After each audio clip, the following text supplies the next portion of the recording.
Assalamualaikum warahmatullahi wabarakatuh. Terima kasih karena kalian sudah klik video ini. Selamat datang di channel aku. Salam kenal, aku Lili Hernawati. Kali ini aku mau bahas tentang 10 data yang harus sudah valid sebelum kalian mendaftar PPPK tahun 2022. Kalian penasaran apa saja itu?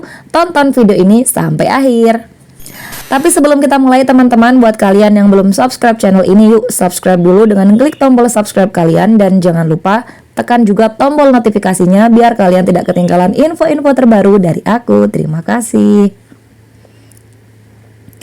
Oke teman-teman, apa saja sih data yang harus sudah valid sebelum teman-teman nanti melakukan pendaftaran PPPK tahun 2022?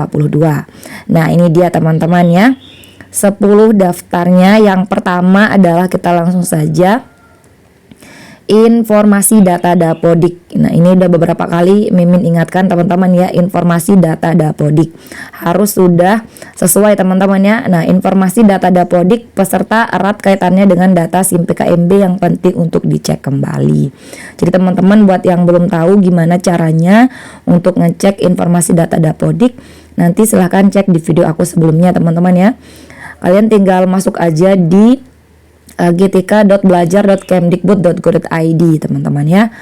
Nah buat kalian yang belum tahu bagaimana caranya ngecek data teman-teman di Dapodik, silahkan cek link video aku di kolom deskripsi. Oke, selanjutnya yang kedua adalah informasi data SIM PKMB. Nah pastikan data pada SIM PKMB sudah terupdate dengan benar. Pastikan data yang terdapat pada SIM PKMB sudah diperbaharui jika memang perlu ada pembaruan data. Nah, misalkan teman-teman sudah sertifikasi sedangkan di SIM PKMB-nya belum ada, nanti langsung teman-teman ubah menjadi sudah sertifikasi gitu teman-teman. Silakan teman-teman bisa juga cek langsung di sini teman-teman ya, gtk.belajar.kemdikbud.go.id, karena di sini sebenarnya sudah lengkap teman-teman ya.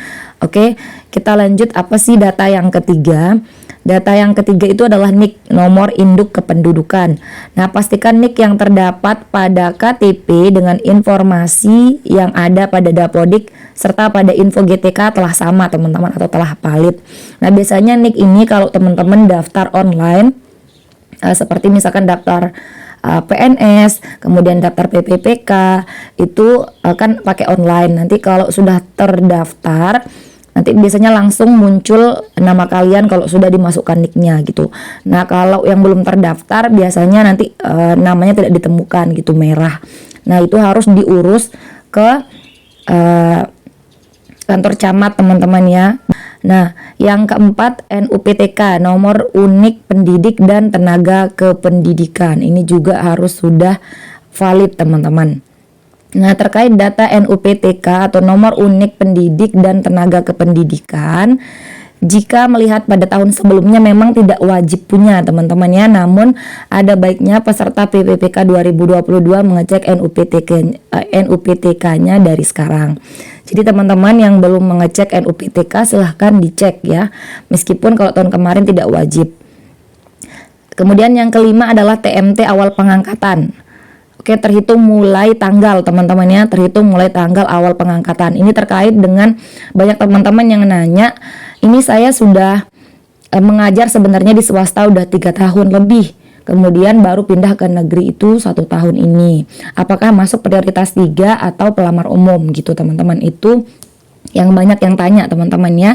Nah untuk teman-teman yang belum tahu apakah masuk prioritas atau pelamar umum, silahkan teman-teman cek sendiri info teman-teman di Dapodik itu seperti apa. Ini aku kasih contohnya ya, aku lihat sembarang aja di web teman-teman ya. Nah ini informasi yang ditampilkan berasal dari data yang dikirim sekolah melalui Dapodik.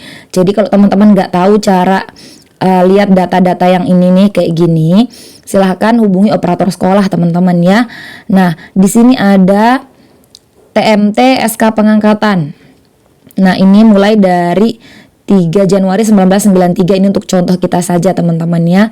Nah tergantung yang itu teman-teman, tergantung di sini nih di info GTK kalian, di info yang terdaftar di Dapodik teman-teman gitu maksudnya teman-teman ya.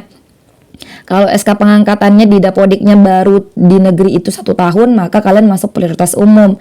Tapi kalau misalkan TMT-nya udah dihitung dari yang 3 tahun di swasta, maka teman-teman masuk prioritas gitu teman-teman.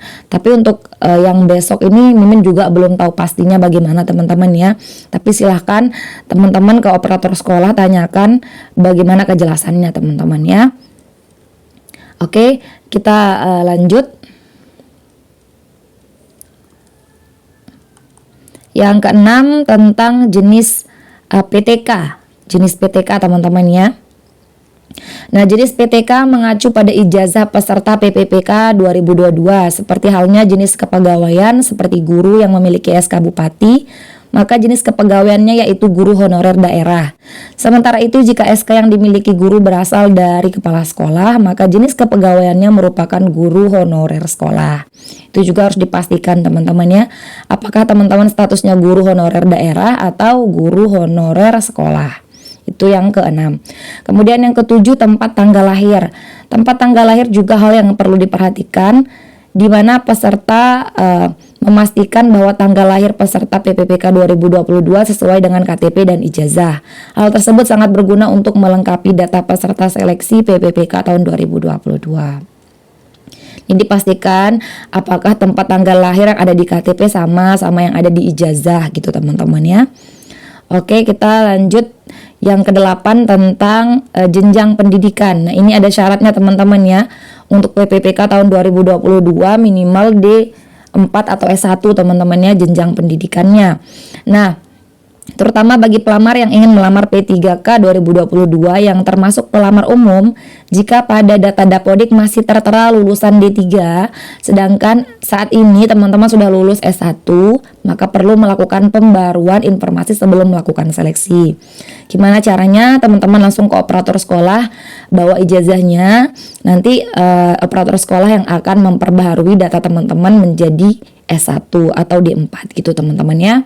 Kita lanjut yang ke-9 adalah status sertifikasi. Ini penting banget teman-teman buat kalian yang sudah sertifikasi, karena kalian memiliki keuntungan 100% afirmasi teman-teman ya. Jadi ada tambahan nilai 100% untuk kompetensi teknis teman-teman. Maka dari itu penting sekali untuk mengecek status sertifikasi apakah sudah valid atau belum pada data yang terdapat pada info GTK. Nah teman-teman cek kembali info GTK-nya dengan baik-baik teman-teman ya. Apakah teman-teman yang sudah sertifikasi sudah tertera seperti itu di info GTK-nya gitu teman-teman. Nah kemudian status peserta PPG, ini yang terakhir, status peserta PPG. Bagi para peserta yang telah menyelesaikan PPG dan telah mendapatkan sertifikasi PPG, maka akan mendapatkan peluang yang besar dalam kelulusan seleksi P3K 2022. Sebagaimana diketahui pada seleksi P3K tahun 2021, peserta yang telah memiliki sertifikat PPG maka akan mendapatkan afirmasi sebanyak 100%. Itu dia teman-teman ya, 10 data yang wajib teman-teman cek sebelum melakukan pendaftaran di PPPK tahun 2022.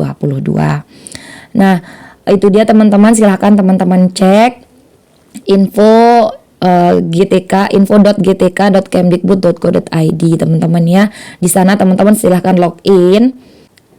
Ini udah lengkap ya semuanya. Ini berdasarkan data Dapodik, nanti pusat akan menerima ya kurang lebih seperti ini ya teman-teman. Jadi udah jelas kalian masuk di prioritas mana nantinya. Sehingga teman-teman perlu cek kembali. Kalau teman-teman nggak tahu silahkan ke operator sekolah teman-teman ya. Oke, itu saja dari Mimin teman-teman, semoga bermanfaat. Itu saja teman-teman, terima kasih karena kalian sudah menonton video ini sampai akhir. Mohon maaf apabila Mimin ada salah kata dan ada yang belum tersampaikan di sini, silahkan kalian komen di kolom komentar. Jika menurut kalian video ini bermanfaat, jangan lupa klik like, komen, subscribe, dan nyalain juga tombol lonceng kalian. Dan jangan lupa untuk share video ini ke teman-teman kalian yang lain biar manfaatnya tidak berhenti di kalian. Oke, terima kasih teman-teman, see you next time and bye-bye. Assalamualaikum warahmatullahi wabarakatuh.